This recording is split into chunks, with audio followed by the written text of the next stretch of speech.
The Bug Books Podcast! You survive during the spring and summer, but right now is when you thrive.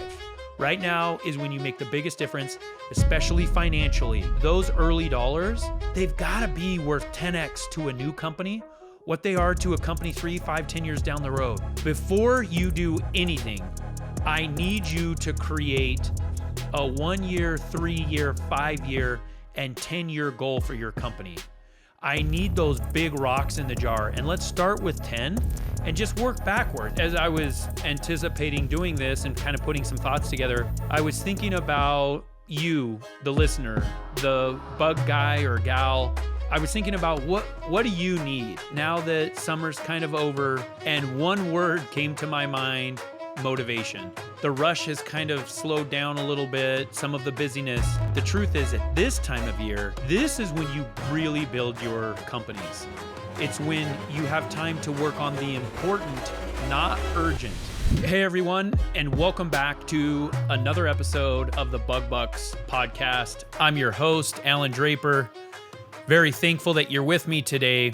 I need you to do me a favor. I need you to leave me a review on the podcast. Let me know the good, the bad, the ugly. I know you're probably driving, probably busy listening to this while you're doing other things. For those of you who are not driving, if you're sitting in front of your computer, you're on your phone, and you have some availability, please, even if you don't leave me a written review, if you just rate the show, that helps a ton.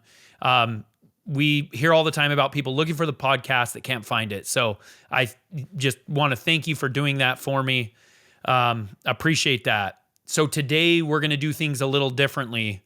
I am recording a solo episode, and it's going to be a little shorter than normal. My guess is it's going to be under 20 minutes. As I was anticipating doing this and kind of putting some thoughts together, I was thinking about you, the listener, the bug guy or gal in your truck or in your office. And I was thinking about what do you need?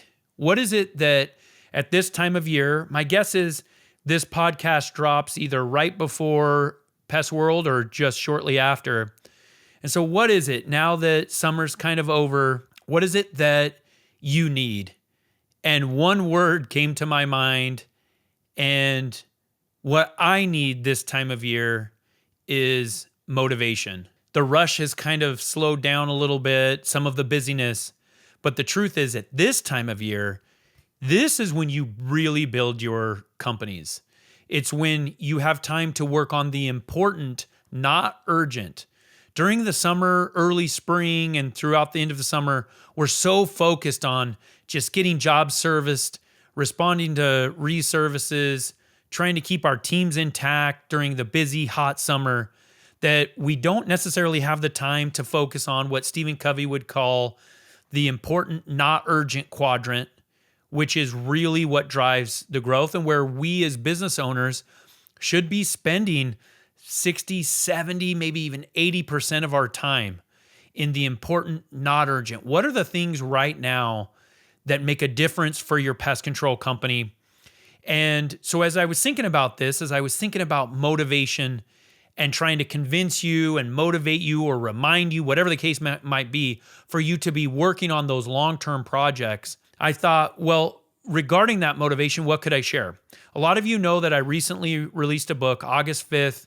My book entitled Pack Your Lunch dropped. And the book is basically a little bit of my sob story of being an entrepreneur and coming into contact with all of these sacrifices that I didn't realize I was going to have to make. And some of you have read the book and left me awesome reviews and feedback and told me how much it impacted you. And I'm really going to try to turn this episode, or I should say not allow this episode to become a sales pitch for my book, because it's really not. Deep down, I don't make a lot of money from my book. It's not about that. I wanted to provide a few thoughts from my book, mostly because I've already written it and it's already prepared, but it's stuff that I truly believe. So if you don't want to get my book, do not get it. This is not a sales pitch for that. I'm going to be sharing thoughts from it, from specific chapters about those 13 sacrifices. I'm not going to share all of them. The episode would be too long, but I'm going to share some thoughts regarding specific chapters and things I think you might be going through right now in order to give you some of that motivation that I think you need and you definitely deserve this time of year, as you have an opportunity to kind of sit back and relax. And by all means, I think you should, to some extent, take some time off, kind of recoup.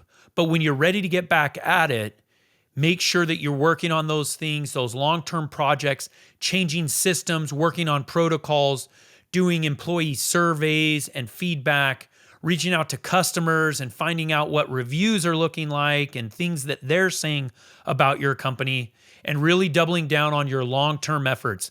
Before you do anything, I need you to create a 1 year, 3 year, 5 year, and 10-year goal for your company. I need those big rocks in the jar. And let's start with 10 and just work backward. It's just a matter of math, right? So if in year 10, you want to be doing $10 million in annual revenue, and right now you're doing 100,000, you can kind of do the math. Keep in mind that earlier in your company, your growth rate, it's easier to have a higher percentage of year over year growth than later, right? So if you're doing $100,000 and you want to double your revenue, that's adding $100,000 in top line revenue. If you're doing $5 million in revenue and you want to double your revenue, that's adding 5 million, right? Obviously, adding 100,000 is easier than adding 5 million. But so let's keep that in mind. I'm going to do just a couple of segments with this. But, and as I was going through the 13 sacrifices, and in my book, I talk about why those sacrifices actually become strengths and how they make you better. I'm going to pick a few out. And the first one that I wanted to talk about is actually chapter 3 of my book. And I've got my book right here. These are my notes. Right here is just my book. And so I'm going to be using this as a little bit of a reminder. But chapter 3 is, you will have to sacrifice financial security, which is kind of an ironic statement, right? Because a lot of us, one of the appeals to entrepreneurship and to starting a business, not the only appeal, but one of them is, hey, I'm going to have an opportunity to remove that artificial income ceiling that I get sometimes with employers when I'm being employed. So I get it 100%. And in the book, I tell the story of this moment when I was sitting at my desk and when I was still practicing law, and I was frustrated about something. And I remember thinking, this was probably a month or two before I pulled the trigger on Proof and quit my job. But I remember thinking, I can't wait till I actually open Proof's doors, because I'm immediately going to have more time and more money.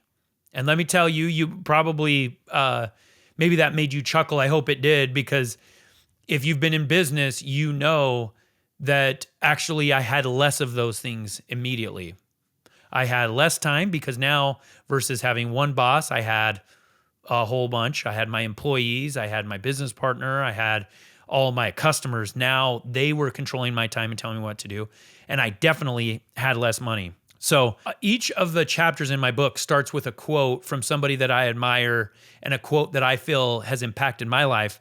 And the quote from this chapter, chapter 3, you will have to sacrifice financial security. The quote is by Tony Hsieh. He's the founder of Zappos.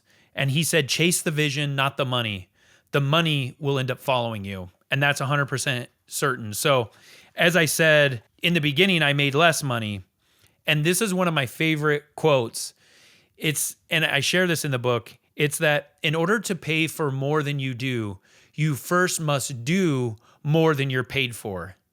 And entrepreneurship and starting a pest control company is the epitome of that.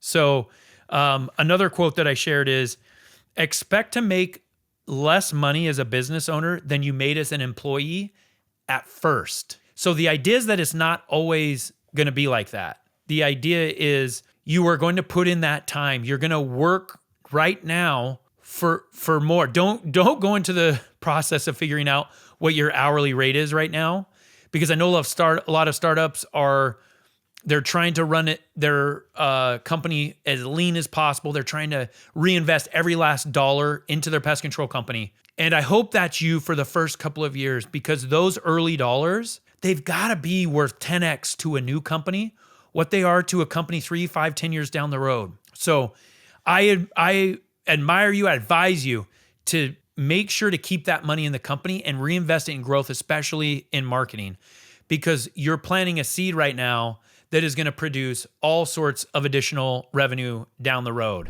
Let's talk growth, real aggressive growth. If your company's already doing $1 million or more in revenue, but you're feeling stuck, it might be time for you to call in somebody who plays at your level. Pesty is the marketing agency built for ambitious pest control operators. They work exclusively with companies doing $1 million plus because that's where their playbook works best. Their clients don't just improve, they scale. 3 of them are actually now on the top PCT 100 list. One wasn't even on the radar a year ago. Another moved up 3 positions. Pesty doesn't chase impressions or fluff metrics. They build campaigns that generate qualified leads, own local search, and push serious operators to the front of the pack. So if you're tired of just getting by with your lead flow, visit pestymarketing.com. That's pesty, Pesty marketing.com. Pesty's not your vendor, they're your growth engine. So my final thought on this topic is what I call Draper's hierarchy of financial success. And it's, if you have my book, it's on page 61 where I introduce it. But the idea is that we all go through some level of 4 stages of building wealth when we start a company. Stage 1 is survival. We're just trying to keep the lights on in our company. We're trying to keep food on the table. That's everybody, right? That's the beginning. The next stage is status. Now, keep in mind that people might skip this stage, or you might recognize it in different ways, and it might have different durations. But status means there's this point where you start making a couple of bucks and you're like, okay, I can buy a new car, or I can move into a bigger house, or I can, wrap the trucks or splurge on some equipment. But it's that moment where you're starting to not just survive, but thrive just a little bit. I hope you don't spend too long in this process, because if you're still investing in your growth, then it allows you to get to stage 3 a lot quicker, and that is freedom. And this basically means that you have the freedom to control your time. And for me, that means your business can grow without you, not just survive. It will grow without you, and maybe not completely without you, but maybe that 40, 50, 60 hours turns into 15 a week, or whatever it is in your mind, but you have ultimate control over how much time you're putting into your business. That's stage 4. Stage 5 is legacy. And you notice this with mega entrepreneurs, the Bill Gates and the Warren Buffetts of the world, that a lot of times they dedicate 100% of their wealth upon their death to be given away. And my guess is that family's still going to be taken care of in this if they haven't been already. But the idea is that it shifts from stage 1, survival, I've got to do everything to keep the lights on, to stage 2, status, I'm able to splurge in a couple of areas. I'm starting to make ends meet. Stage 3, freedom. I get to control my time. And I realized that at that moment when I realized I had control over my time, but I still wanted to work, I still wanted to grind, not for the money, but because I loved it, I got so much better at my job. And then stage 4 is legacy. What is it that I leave behind? I always say that the ultimate goal in this life isn't to be on this earth and to live forever. The goal in this life should be to create something that does. And that's what you're doing through creating an awesome company and through building generational wealth and leaving money behind and taking care of your family. You're building a legacy. So that's my motivation for you today regarding this chapter. I'm going to do another segment, but know whatever stage you are financially in your business, know that there are brighter days ahead, that your sacrifice right now is going to pay off more than you can imagine. And I'm saying that because mine paid off way more than I could have ever imagined. And so I'm on the other side of it, but I'm still grinding because I love it. I'm still chasing my passion. And if you just continue to do that, you'll find yours. Make sure that you're staying motivated this time of year, that you're doubling down on your efforts on those long-term projects, and you're looking at your goals and you're using this kind of slower time of the year to make the big differences in your company. I say that you survive during the spring and summer, but right now is when you thrive. Right now is when you make the biggest difference, especially financially. Get those financials in order, start to understand financial statements, especially the P&L and balance sheet, and how they affect your company, because big things are ahead for you. Okay, so my second thought is this, that there is going to be sacrifices. You already know that. You've been doing this for a while. You've been grinding your business, working at it, and you know that, right? Chapter 1, that's what I talk about. There's an introduction to my book, and then chapter 1 is entitled, There Will Be Sacrifices. Here's the opening quote. The things that seem difficult, that seem like sacrifices, are the vehicles to an easier life. The paradox is there is no such thing as a sacrifice. There are only short-term down payments on rich future blessings. And I thoroughly believe that. In this chapter, I talk about how this idea that sacrifice is kind of a misnomer, because sacrifice, it implies that we're exchanging something of greater value for something of lesser value. But what you're doing by building your pest control company is you're exchanging something of lesser value, right? Your time maybe working for somebody else, or your money invested or spent other ways, stress, whatever, all these things that are involved in building a company. That's what you're sacrificing, and a lot of other things that I talk about in the book. But you're sacrificing that and you're getting something much bigger. You yourself, just yourself, you're becoming better. You're becoming a better manager, and you're able to understand all these business principles better, finance and marketing, and you're learning how to treat people better, how to work on your relationships better. And being a business owner is making you better with relationships in your life generally. The 2026 Pest Partners 365 program from Syngenta is the industry's only year-long rebate program that lets you save on the entire product portfolio. Take advantage of the enhanced early order bonus by December 9th to reward your purchases with an even bigger bonus than before, with no limit. Plus, you can automatically become a member by purchasing the Demand CS insecticide 10-gallon drum or the Demand CS Master Shipper. To learn more and to start stacking your savings, visit pestpartners365.com. So keep that in mind, this idea that as you're sacrificing to build your business, that it's not actually a sacrifice, right? Unless you sacrifice things that are of greater importance. And what I mean by that is, and in this chapter, I talk about that. I talk about how early on in Proof, I was sacrificing things of greater value in exchange for things of lesser value. And I go through the process of identifying which is which. So I tell the story of when I first started Proof, how there would be days where I would leave before my young children, 2 years old and about 6 months old, before they would wake up, and I would come home after they had gone to bed. And so what was I sacrificing? This actually was a true sacrifice, because I can't get that time back, right? And I actually feel really bad about it. Regret's a really strong word, and I don't use it very often, and I try not to use it. But if there's anything, if someone said you have to choose something that you regret, it would probably be that time in those early days. I could have come home at 6 o'clock, had dinner for an hour, whatever, and gone back to work, gone back to the office, or taken care of whatever I needed to. And I'm much better about that now. So I talk about in the book the 7 areas of my life, and they're in order of priority or significance to me. God is at the top, number 1. Number 2 is family. Number 3 is my mental and emotional health.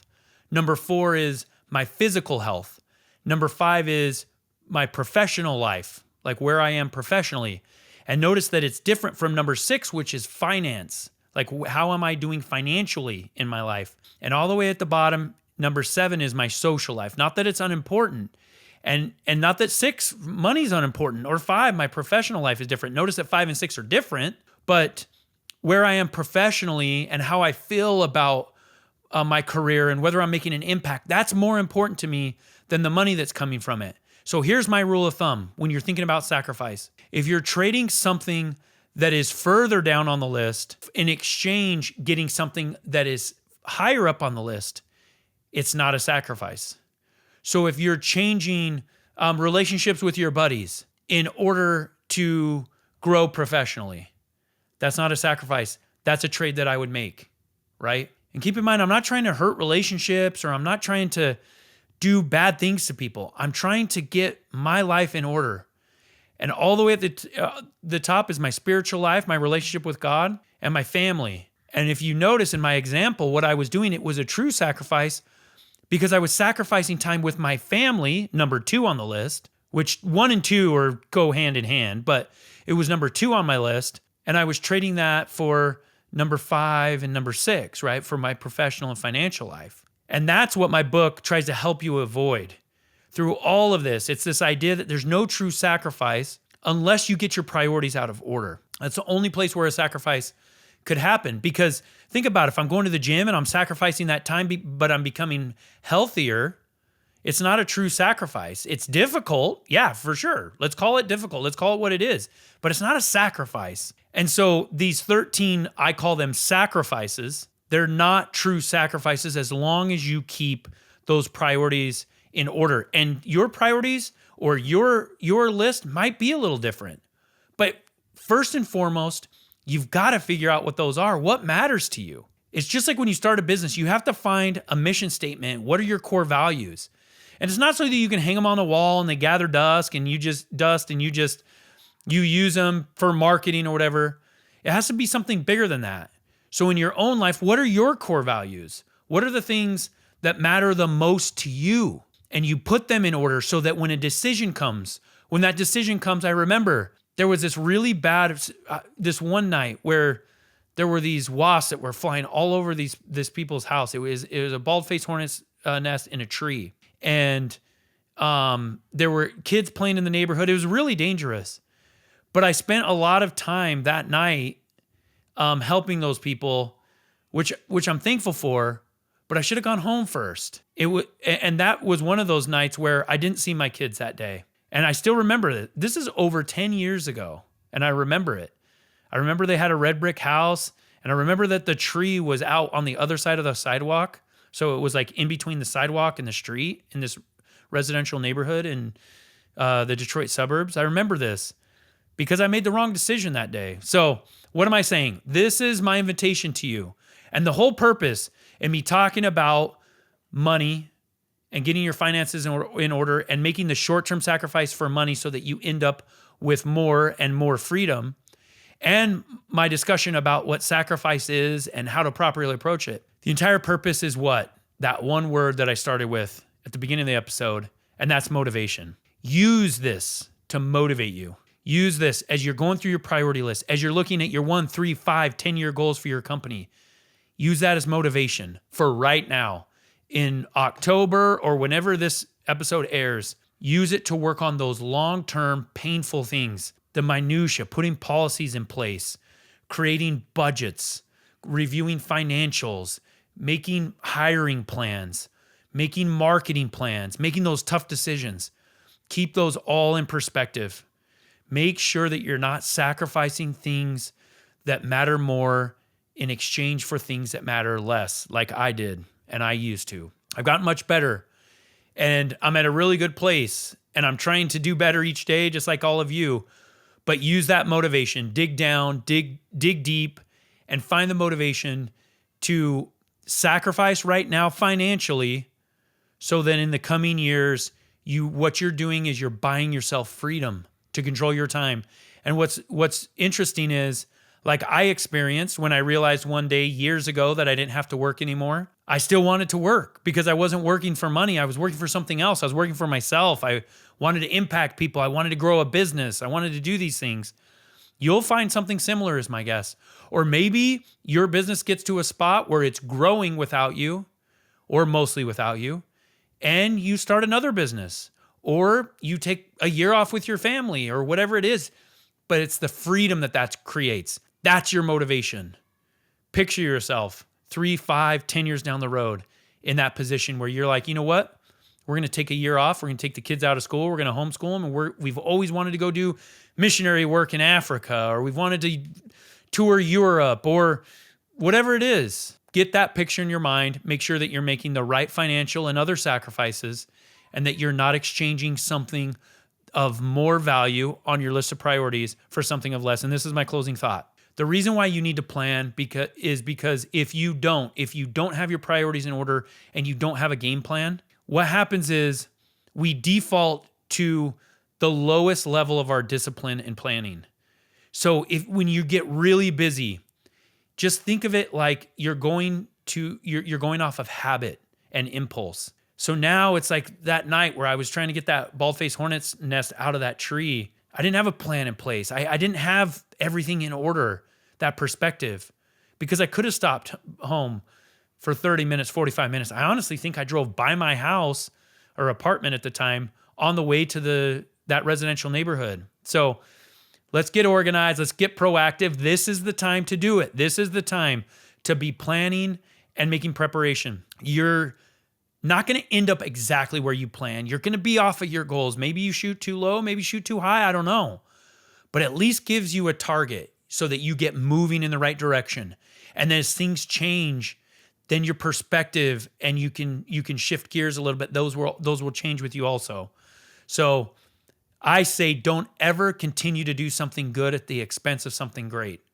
That was me in practicing law. I had a great career, a good career. I wasn't, I always wanted to build a business, but I could have done that. But I always say, just because I spent all that time going to law school, taking the bar, all that stuff, don't pay the price of something, don't do something good at the expense of something great, or don't do something great at the expense of something greater.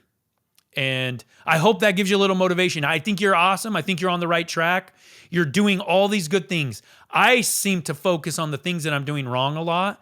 I want you to take some time, sit back in your chair, pull over to the side of the road, take some deep breaths, and pat yourself on the back. Entrepreneurs, we don't do that enough. We're always looking for that next goal, that next 100,000, that next million, those next employees, the next office, the next branch, growing our technical staff, adding employees, making more money, adding to the top line, all these things. Take some time, take a deep breath. You had a great summer. You know it. Pat yourself on the back, dig deep, find that motivation, and work on those things right now that are important but not urgent. And we'll catch you next time. Thank you so much for listening to the Bug Bucks podcast. If you enjoyed today's episode, please show your support by subscribing and leaving us an honest 5-star rating and review on Apple Podcasts or wherever you listen to podcasts. Thank you, and we'll catch you on the next episode.